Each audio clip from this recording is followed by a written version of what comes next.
Bonjour à l'affiche aujourd'hui, les nouveaux Porsche Boxster, Seat Ibiza et Assis Allroad, sans oublier bien sûr le salon de Détroit avec la Lexus LF LC.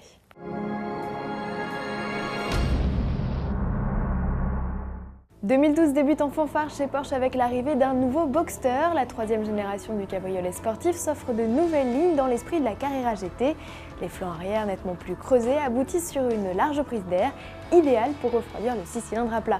Un bloc dont la puissance a été revue à la hausse, le Boxster passe de 255 à 265 chevaux tout en voyant sa cylindrée baisser. Le 3.4 de la version S profite de 5 chevaux de plus pour en offrir 315.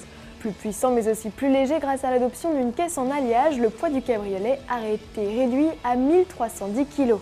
Les performances s'en ressentent avec un 0 à 100 km/h désormais sous les 5 secondes pour le Boxster S.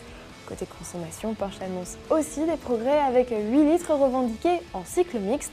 Enfin, gageons que le comportement soit toujours aussi plaisant malgré un empattement allongé et des voies élargies. Commercialisation le 19 avril, tarif compris avec la boîte manuelle 6 vitesses entre 49 372 et 60 435 € à découvrir au Salon de Genève. Autre nouveauté à croiser dans les allées du salon suisse, l'Ibiza. Seat offre à son best-seller un lifting, le premier depuis le lancement du modèle actuel en 2008. Alors quoi de neuf sur la citadine? Elle adopte des boucliers plus affûtés, un nouveau regard, une calandre plus large et des nervures sur le capot. À l'arrière, feu et pare-choc bénéficient de retouches. Au rayon équipement, climatisation et autoradio sont absents sur le niveau référence, nouvelle entrée de gamme. Quant aux amateurs de la version sportive FR, vous ne serez plus cantonné à opter pour les puissants TSI 150 ou TDI 143.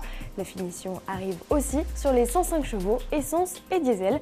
Arrivée découpée 5 portes et break en avril, la Radical Cupra est attendue fin 2012. Dans un autre genre, Audi présente la 6 Allroad, troisième du nom. Cette version dérivée du break est plus haute de 6 cm et quelques millimètres plus grande que la 6 classique. Elle adopte outre une transmission intégrale, une panoplie de baroudeuses caractérisée par des passages de roues rehaussés de plastique noir, des protections au niveau des boucliers ou encore des barres de toit chromées. À bord, la 6 Allroad pioche dans les équipements de la nouvelle gamme et peut profiter entre autres d'un affichage tête haute ou encore d'internet. Sous le capot, 4 V6 prennent place, l'unique bloc essence développe 310 chevaux.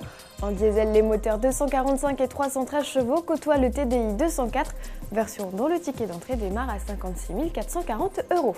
Pour finir, partons à Détroit, chez Lexus. La star n'est autre que le LF LC. Philosophie du concept, marier beauté avant-gardiste et technologie de pointe, en proposant notamment une motorisation hybride.